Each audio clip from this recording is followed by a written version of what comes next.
IT의 신! 아신 여러분 안녕하십니까? 오늘은 AI 인프라에 대해서 좀 말씀드릴게요.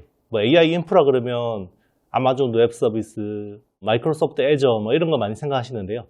한국 AI 인프라에 대한, 사실 AI 인프라에 대해서 우리나라에 그냥 특별하게 담론이 있는 것 같지는 않습니다. 근데 저는 이제 차기 정부가 결국은 트럼프도 마찬가지지만 우리나라에서도 지금 만약에 뭔가 지금 정치적 혼란이 해결이 되고 지금 장미 대선 이야기 나오고 있잖아요. 벚꽃 대선 이런 이야기 나오고 있는데 결국 AI 쪽을 키울 수밖에 없을 거다라고 생각하고 있는데, 그러면 AI 인프라가 중요한 이제 투자처가 될 수 있지 않을까. 특히나 그동안 이제 AI 인프라 그러면 결국 데이터 센터죠. 네, 데이터 센터인데, 데이터 센터가 기존에 CPU 기반의 일반 데이터 센터에서 이제 GPU 기반의 AI 가속기 이렇게 바뀌어야 되는데, 이거는 미국만의 게임이었죠. 미국. 사실 이제 엔비디아의 AI 가속기가 제일 중요한데, 참 이걸 보면서 저는 아이러니함을 느꼈는데요. 우리나라가 HBM을 굉장히 여기서 핵심으로 납품하잖아요. 여기 SK하이닉스가. 중동에 원유 생산하는 국가들이 석유가 없어가지고 막 수입하고 이러잖아요. 그러니까 똑같은 것 같아요. 우리가 HBM을 만들지만 엔비디아 AI 가속기를 못 구해서 AI 클러스터를 못 꾸리고 있다. 네, AI 클러스터. 이런 데이터 센터들을 병렬로 쭉 엮어가지고 굉장히 대규모의 컴퓨팅 파워를 구현해야 되는 거죠. AI 가속기 기반으로. 근데 2024년 기준으로 보면요, AI 가속기를 누가 제일 많이 구매를 했냐? 마이크로소프트가 압도적입니다. 네, 마이크로소프트가 엔비디아 칩을 48만 장 샀어요. 48만 장. 그리고 메타가 22만 4천 장. 그리고 아마존이 19만 6천 장. 기본적으로 글로벌 빅테크라고 할 만한 기업들은 몇십만 장 수준을 사고 있죠. 그런데 우리가 이야기하는 LLM, 라지 랭귀지 모델을 최소한 돌려보기 위해서 필요한 미니멈 AI 클러스터가 10만 장이거든요. 이것도 엔비디아 H 시리즈 기준으로. 호퍼 10만 장은 있어야지 그래도 매개 변수를 어느 정도 해서 돌려볼 수 있다는 거죠. 물론 지금 네이버의 하이퍼클로버 X가 이게 매개 변수가 한 2천억 개 정도 되는 걸로 추산이 되는데요. 이 컴퓨팅 파워가 호퍼 시리즈가 아니라 예전 구형 시리즈인 걸로 지금 추정이 되고 있습니다. 아마 A 시리즈, 암페어 기반의 이런 칩일 건데, 이게 아마 지금 경쟁하기는 한계가 있을 거예요. 그래서 적어도 우리가 한국어 기반의 서버린 AI를 하려면 이 10만 장의 AI 클러스터는 꼭 필요하지 않을까라는 거죠. 자, 요거를 위한 데이터 센터 투자가 필요할 겁니다. 요거를 이제 기업이 할지 정부가 지원을 해서 할지. 그러면 요거를 하려면 최소한 제가 보기에는 수십조 단위의 투자가 필요할 텐데, 예. 왜냐하면 데이터 센터가 필요하면 여기 전력 인프라도 필요하죠. 그리고 통신도 필요하죠. 통신 인프라도 필요하죠. 필요할 겁니다. 그러니까 이게 아마 반드시 필요할 거예요. 그러면 기본적으로 클라우드에 대한 인프라 투자가 필요할 거거든요. 왜냐면 이거 안 하면 어떻게 하겠어요? 그러면 우리의 정부나 기업, 민감한 데이터들 있잖아요. 데이터를 요거를 글로벌 빅테크에다가 다 올려가지고 요걸 돌린다 그러면 그대로 다 노출되지 않겠습니까? 자, 그러면 결국 이걸 하려면 국내 클라우드가 필요한데, 이걸 하려면 결국 네이버나 삼성 SDS 같은 회사들도 있죠. SDS 같은 회사들은 외부로 그렇게 적극적으로 서비스를 하고 이런 건 아니니까. 그래도 통신회사 중에 좀 KT 같은 회사들이 최근에 이런 B2B 쪽으로 그래도 잘 돼 있으니까 좀 기대가 있지 않나 생각하는데, 그러면 결국 요 기존의 요거 중심에서 요걸로 전환을 해야 되는 거예요. 이걸 최근에 이제 SK그룹이 AI 서밋이라는 행사를 통해서 가장 이야기를 많이 했었는데, 사실 SKT보다는 B2B 쪽으로는 KT가 좀 더 이제 그래도 잘 되어 있을 텐데 여기에 대해서 얼마나 의지를 가지고 있고 투자를 할 건지에 대해서는 조금 이제 고민이 필요하겠죠. 그래서 결국 이제 네이버가 뭔가 좀 해줘야 될 것 같고, 여기서 또 국내에서 뭐 삼성이나 현대그룹 같은 기업들하고 많은 협력이 필요하지 않을까 생각이 듭니다. 그리고 여기서 또 하나 빼놓을 수 없는 회사가 KINX. 클라우드 쪽에 인프라를 제공하는 회사인데 굉장히 어떻게 보면 특화되어 있다고 볼 수도 있는 거죠. 네, 이런 회사들을 좀 관심 깊게 봐야 됩니다. 네, 지금 컴퓨팅 파워를 구현하기 위해서 중국 같은 곳에서는요, 중국에는 지금 엔비디아의 고성능 칩이 못 들어가잖아요. 그러니까 H20 같은 요런 저사양 칩들, 이런 것들을 바이트댄스 같은 회사들이 연간 구매하는 게 23만 장 수준입니다. 네, 그러니까 엔비디아도 사실 중국 시장을 아예 무시할 수는 없는 거예요. 그리고 텐센트 같은 회사들도 지금 23만 장 이상 구매를 하고 있는 걸로 파악되고 있고요. 그러니까 컴퓨팅 파워를 구현하기 위해서 지금 AI 인프라 투자를 할 수밖에 없어요. LLM을 하려면. 자, 그러면 이제 대한민국은 기로에 서 있는 거죠. LLM을 할 거냐, 안 할 거냐. LLM을 안 하면 그냥 이제 미국 빅테크들의 API를 가져와서 이제 이거 가지고 서비스만 개발하면 되는 건데, 중요한 거는 우리의 데이터, 주권은 없어지는 겁니다. 네.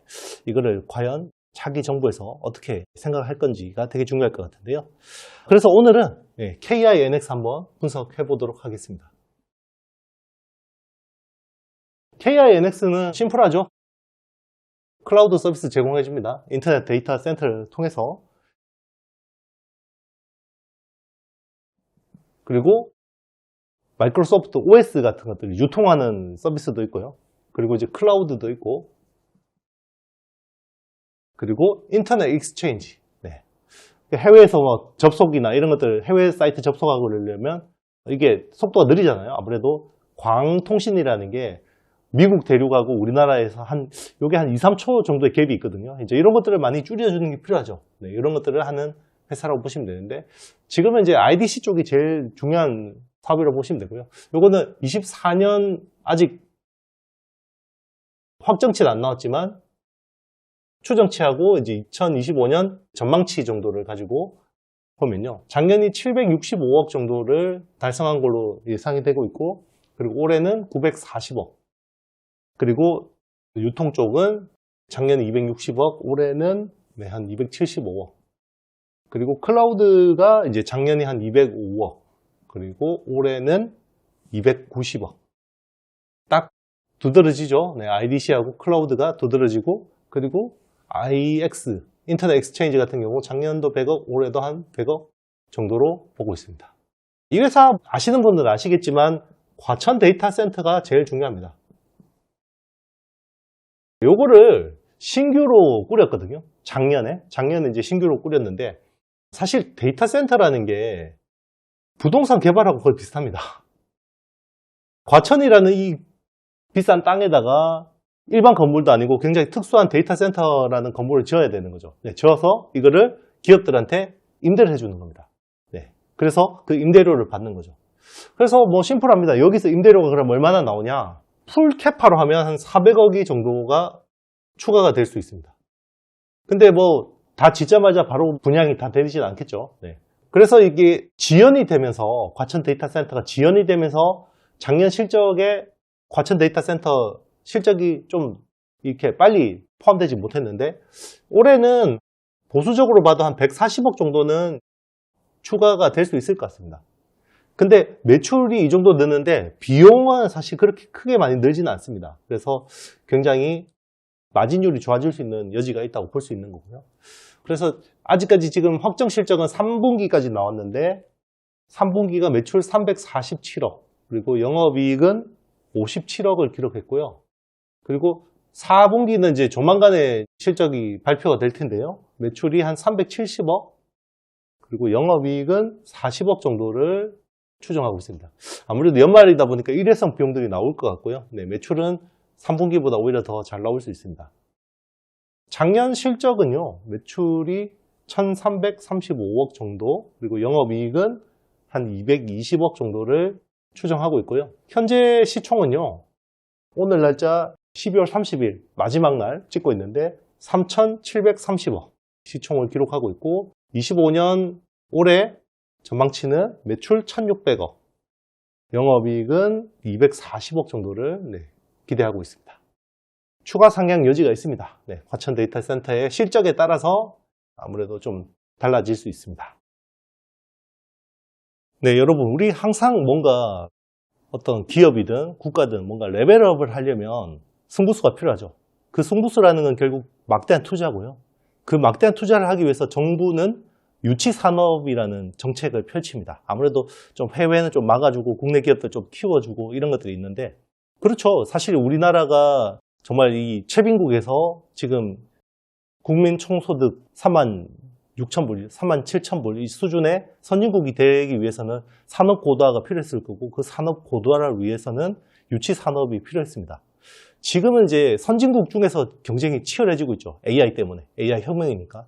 그러면 그 AI 혁명에서 우리가 결국은 유치 산업을 하기 위해서는 결국 데이터 센터, AI 클러스터 쪽으로 투자가 될 수밖에 없다라는 게 제 생각입니다. 물론 제 생각이 틀릴 수도 있어요. 왜냐하면 정치인들이나 지도자들의 생각은 좀 다를 수도 있으니까요. 그렇지만 저는 충분히 이제 그런 쪽으로 합리적으로 생각을 하고 있는 거고, 그러려면 이제 뭐 네이버나 KINX 같은 회사들한테 좀 기회가 있지 않을까라는 아이디어입니다.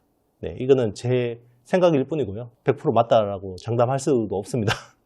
그렇기 때문에 여러분들은 투자의 아이디어 차원에서 한번 생각해 봐 주시면 좋을 것 같고요. 제가 준비한 내용은 여기까지입니다. 정말 이제 시장이 혹독한 한겨울을 지나가고 있는데요. 이제는 뭐 좀 더 희망을 볼 수 있는 시간이 다가오지 않을까 생각해 봅니다.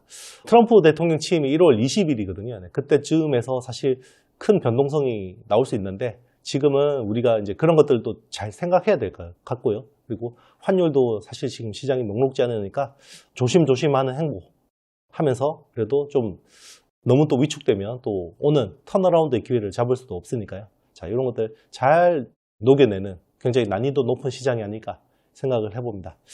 사랑해요, 감사해요, 너무 감사합니다. 저는 다음 주에 더 좋은 내용으로 찾아뵙도록 하겠습니다. 여러분 안녕.